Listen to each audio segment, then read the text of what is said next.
Atëherë le të shpjegojmë dy funksione që është uppercase dhe lowercase. Do të thënë funksioni i parë kthen karakteret e stringut në të mëdha dhe funksioni tjetër kthen karakteret e stringut në të vogla. Le ta shikojmë se si mund të funksionojë.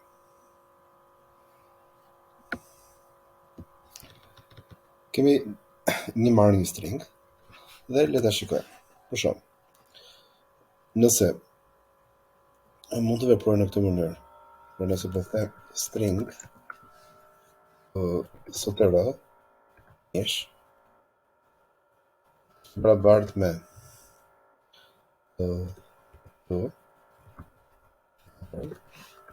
dhe këtu po vendos për shembull str. Dhe shikoj për shembull do funksionojë apo jo. Dhe më pas afishoj str ish bashkë me një end line. Shikojmë që kjo do na nxjerrë një gabim.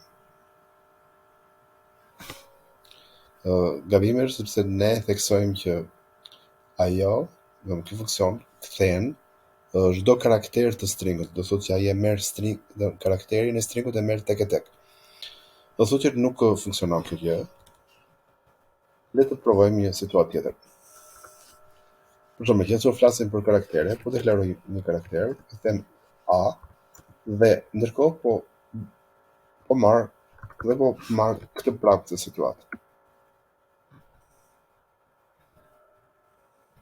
Dhe këtu tani pa afishoj a. Edhe këtu nuk ka kuptim, sepse i bie që karakteri do marrë vlerën e një stringu. Ndërkohë, por nëse këtu po e ndryshoj sikur të marrë vendin e saj. Pra dhe njërë, shko në indeksin 3, që indeksin 3 është e-ja, dhe thjesht këtë karakter ktheje në të madhe. Edhe shikoni që merr kuptim. Me të njëjtën logjik, ne mund të punojmë dhe me lowercase, si. Për shembull, nëse marr karakterin b, mund të marr çdo indeks. Por nëse dua të marr indeksin e fundit ose indeksin e parë. Indeksi i parë për ne është 0. Dhe këtu, ndërkohë mund të afishoj edhe b-n.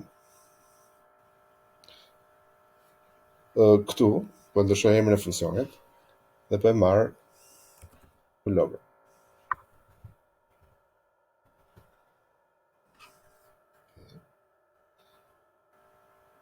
Shikoni që thjesht e ktheu karakterin e parë në të vogël. Por si e marrim këtë ne? Ndryshe. Mund ta merrim edhe kështu. Pra str pik found.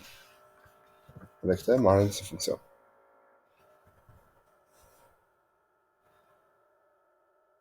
Njëta gjë është kjo. Ja, për shembull, mund të marrim edhe një rast tjetër. Për shembull si unë po deklaroj përsëri një variabël c dhe këtë do doja ta ktheja, pra të ktheja karakterin e fundit me shenjë të madhe. Si do veproja për të kapur karakterin e fundit me shenjë të madhe?